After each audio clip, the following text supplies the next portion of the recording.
Hey there, welcome to this video. In this video, we are going to be solving 31 squared in this fast and simple trick I just discovered. Follow me as I take you through.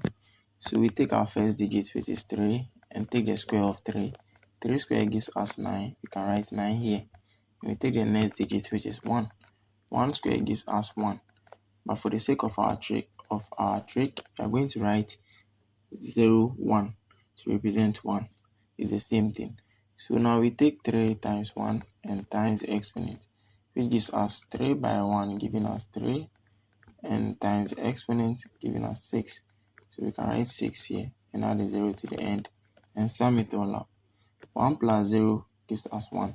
6 plus 0 maintains its 6 and 9 also takes its position. Now 31 squared is nothing else but 961. Thanks for watching this video and don't forget to subscribe and like. See you in the next one. Bye bye.